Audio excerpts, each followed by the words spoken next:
हम परमेश्वर की वाणी को सुन सकते हैं। प्रियो, यदि हम कहें कि हम किसी के साथ में हम रिश्ता कायम करना चाहते हैं और हम उससे बातचीत ना करें, तो मेरे प्रियो वो रिश्ता एक तरफा होगा। परमेश्वर के साथ भी हमारा रिलेशन जो है कुछ इसी प्रकार है। जानते हैं, दुनिया में हम किसी पर्सन से यदि हम रिलेशन रखना चाहते हैं तो उसमें सबसे महत्वपूर्ण टॉपिक जो होता है वो होता है बातचीत।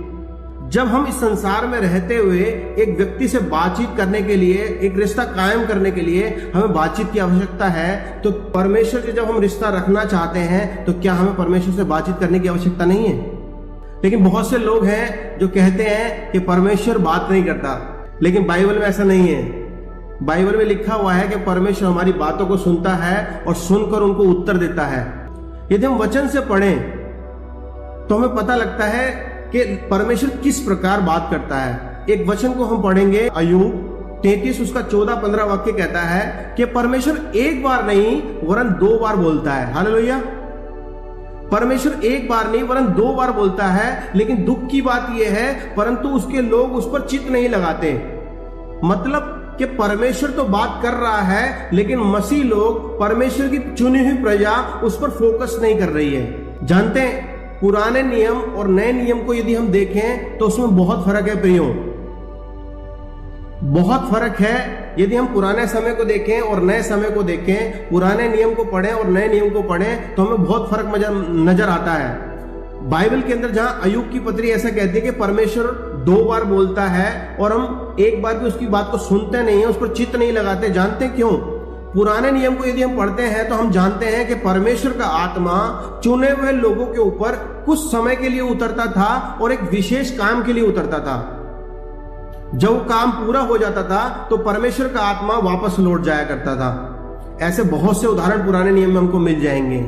लेकिन नए नियम में प्रियो, जब यीशु मसीह आ गया, जब वो क्रूसीफाई हो चुका, तो उसने जाने से पहले हमसे एक वादा किया था। उसने बोला था कि मैं जा रहा हूं और तुम्हारे लिए पवित्र आत्मा को भेजूंगा।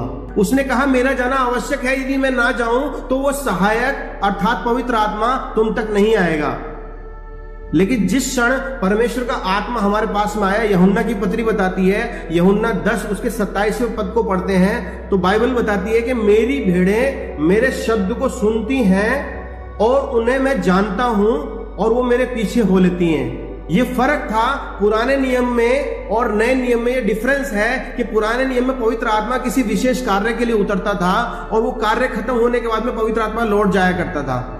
लेकिन नए नियम में परमेश्वर ने हमें परमानेंट पवित्र आत्मा दिया, और ताकि हम उसकी वाणी को सीख पाएं, ताकि हम उसके शब्दों को सुन पाएं। बाइबल बताती है, परमेश्वर ने खुद कहा मेरी भेड़ें मेरे शब्द को सुनती हैं और मैं उनको जानता हूं और वो मेरे पीछे हो लेती हैं। लेकिन क्वेश्चन ये उठता है कि इस संसार के अंदर जब हम नेगेटिव खबरों को सुन रहे हैं, बहुत सी बातों को सुन रहे हैं, इसके पश्चात क्या हम परमेश्वर की वाणी को सुन पाते हैं? हम में से बहुत सारे लोग कहेंगे कि नहीं, हमें सुनने में दिक्कत होती है। ये सच है प्रियो। यदि हम अपनी एबिलिटी के लिए ऊपर बोले, हम अपनी योग्यता के ऊपर बोले कि क्या हम अपनी योग्यता के अनुसार परमेश्वर की आवाज को सुन सकते हैं, प्रियो ये बहुत गलत बात है। ऐसा पॉसिबल नहीं है कि हम अपनी योग्यता के अनुसार उसकी वाणी को सुन लें। ये परमेश्वर की योजना है कि उसने पवित्र आत्मा रूपी हमारे बीच में एक ट्रांसमीटर फिट कर दिया कि हम उसकी वाणी को सुन पाए। मैं एक फील्ड से बिलोंग करता हूं, जो वो फील्ड है इलेक्ट्रॉनिक्स की फील्ड। हमें से बहुत से लोग हैं, यदि हम पुराने समय में देखें, आजकल के जो रेडियो होते हैं वो डिजिटल होते हैं। टच से प्ले किया, फ्रीक्वेंसी पकड़ी और उसमें प्रसारण शुरू हो गया। जानते प्रियो, अगर हम पुराने समय में चेक करें तो पुराने समय में जो रेडियो हुआ करता था वो सुई वाला रेडियो हुआ करता था, और अगर जब हमें किसी चैनल को पकड़ना है तो हमें उसको अलाइन करना पड़ता था।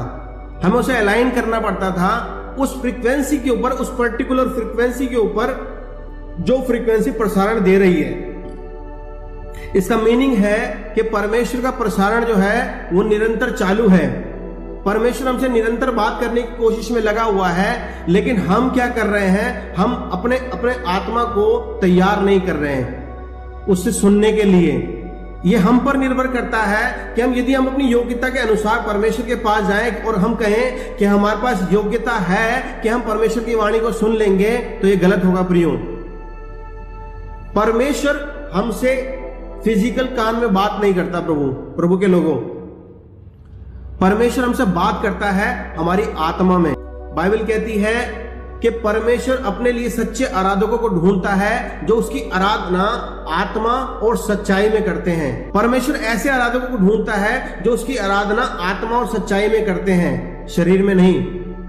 प्रियो, अक्सर हम कोशिश करते हैं कि हम उसकी वाणी को शरीर के अनुसार सुने, लेकिन यदि हम सच में उस परमेश्वर की वाणी को सुनना चाहते हैं तो हमें अपने आप को ट्यून करना होगा, हमें अपने आप को सेट करना होगा और हम अपने आत्मा को प्रिपेयर करना होगा कि हम उसकी वाणी को सुने। प्रियो, कैसे हम परमेश्वर की वाणी को सुन सकते हैं? बाइबल बताती है कि हम उसके शब्द को सुनते हैं। बाइबल बताती है कि परमेश्वर ने 2 बार कहा लेकिन उसकी प्रजा ने 1 बार भी नहीं सुना। तो हम कैसे हम अपनी आत्मा को प्रिपेयर कर सकते हैं, कैसे हम अपने आप को प्रिपेयर कर सकते हैं कि हम उसकी वाणी को सुने? सबसे महत्वपूर्ण है कि हमारे अंदर परमेश्वर की वाणी को सुनने के लिए इच्छा होनी चाहिए। हालेलुया। यदि हमें इच्छा है तो हम रेडियो को सुनते हैं। इसी प्रकार यदि हमारी इच्छा है तो हम परमेश्वर की वाणी को सुन पाएंगे प्रियो, क्योंकि परमेश्वर ने हमारे जीवन के लिए एक पूरा प्लान तैयार करके रखा हुआ है। उसमें आपको अपने फिजिकल एफर्ट्स की जरूरत नहीं है, आपको अपनी योग्यता की आवश्यकता नहीं है। प्लान जो है वो परमेश्वर का पहले से तैयार है। यदि ऐसा प्लान परमेश्वर का नहीं होता कि परमेश्वर हमसे कम्युनिकेशन करे तो वह अपने पवित्र आत्मा को हमारे भीतर में नहीं देता प्रियो। पवित्र आत्मा देने का मकसद है कि हम उसके साथ में प्रतिदिन हम परमेश्वर की वाणी को सुने, हम परमेश्वर उसकी वाणी को सुने प्रतिदिन में, एक दिन के लिए नहीं। कम्युनिकेशन जो होता है, जो रिलेशन होता है, वो बातचीत से डेवलप होता है प्रियो। ऐसे नहीं है कि मैंने एक दिन बात कर लिया और 6 महीने तक मैं आपसे बात नहीं करूं तो दोबारा जब मैं आपसे बात करने जाऊंगा तो मुझे भी हिचकिचाहट होगी कि क्या मैं बात करूं तो सामने वाला बात मेरी सुनेगा या नहीं सुनेगा। क्या कारण है कि हम परमेश्वर की वाणी को नहीं सुन पाते हैं प्रियो? जानते हैं, जो हमारी योग्यता है, क्यों हमारी योग्यता कमजोर पड़ी हुई है कि हम उसकी वाणी को नहीं सुन पा रहे हैं? हमारी योग्यता पाप करने के कारण, कुछ गलतियां करने के कारण हमारी योग्यता जो है वो कमजोर हो जाती है। परमेश्वर का प्रसारण हमेशा जारी रहता है। परमेश्वर की इच्छा हमेशा रहती है कि मैं अपने लोगों से, अपनी प्रजा से बात करूं। इसलिए परमेश्वर कहता है कि मैंने 2 बार कहा परंतु उन्होंने 1 बार भी नहीं सुना। परमेश्वर आपसे हर समय बात करने की कोशिश करता है, लेकिन ये हम पर निर्धारित करता है कि क्या हम परमेश्वर की वाणी को सुनने के लिए तत्पर हैं। प्रियो, यदि आप तत्पर हैं, यदि आपकी इच्छा है कि परमेश्वर मुझसे बात करे, यदि आप अपने आप को प्रिपेयर करते हैं तो निश्चय परमेश्वर आपसे बात करेगा। वो बात करने वाला परमेश्वर है प्रियो। एक वचन को पढ़ते हैं, यशाया की पत्री 50 उसका 4 पढ़ते हैं, जिसमें ऐसा लिखा है, प्रभु यहोवा ने मुझे सीखने वाली जीभ दी कि मैं थके हुओं को अपने वचन के द्वारा संभालना जानूं। भोर को वह नित मुझे जगाता, मेरे कान खोलता कि मैं शिष्य के समान सुनूं। बाइबल बताती है कि हमारे पास में सीखने वाली जीभ है। हालेलुया। कि हम परमेश्वर के वचन के द्वारा एक दूसरे को संभाल सकें। और दूसरी बात उसमें लिखी हुई है कि वो प्रति भोर मुझे उठाता है, मुझे जगाता है। इसका मीनिंग है कि सुबह का जो समय होता है, जो भोर का समय होता है, वो एक अच्छा समय होता है कि हम परमेश्वर के साथ में कम्युनिकेशन कर सके प्रियो। यदि हम सीखने की बात करें और बाइबल के अनुसार बात करें तो हमारा सबसे अच्छा सिखाने वाला जो है वो प्रभु यीशु मसीह है। हम देखते हैं प्रभु यीशु की जीवनी को चेक करें तो परमेश्वर प्रति भोर पर्वत की ओर जाया करते थे और एकांत में बैठकर परमेश्वर की वाणी को सुना करते थे प्रियो। वे खुद परमेश्वर थे लेकिन अपने पिता से डेली कम्युनिकेट किया करते थे, प्रतिदिन कम्युनिकेट किया करते थे। कम्युनिकेट का मतलब है जब हम उससे बातचीत कर रहे हैं तो निरंतर जो हमारा रिश्ता है वो परमेश्वर से बना रहेगा। यदि आज मैं बात करूं और 6 महीने में बात ना करूं तो वो रिश्ता जो है वो बना नहीं रहेगा प्रियो। अगर जो आप चाहते हैं परमेश्वर आपसे लगातार बात करे तो हमारी आवश्यकता के अनुसार हमें परमेश्वर के पास में जाना होगा। और बाइबल इस बात की कुंजी को देती है कि प्रति भोर उठकर वह मेरे कानों को खोलता है। हालेलुया। प्रति भोर उठकर वह मुझे जगाता है और मेरा कान खोलता है। परमेश्वर आपके कानों को खोलता है प्रियो।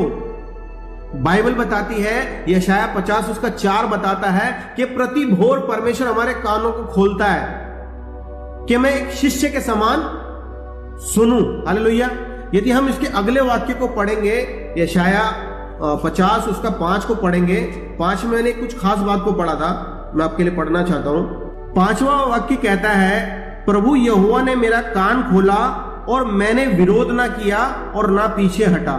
5वां वाक्य कहता है, यशाया 50 उसका 5 कहता है कि परमेश्वर ने मेरे कान को खोला और मैंने विरोध नहीं किया। इसका मीनिंग है कि परमेश्वर की वाणी प्रतिदिन हमारे पास में आती है प्रियो, लेकिन हम अपनी एक्टिविटी के चलते, अपनी दिनचर्या के चलते हम उसकी वाणी को सुन नहीं पाते प्रियो।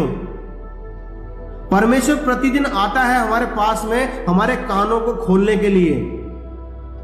यदि हम आज्ञाकारिता में रहें और परमेश्वर से प्रतिदिन सुबह उठकर संगति करने की कोशिश करें, वह निश्चय हमसे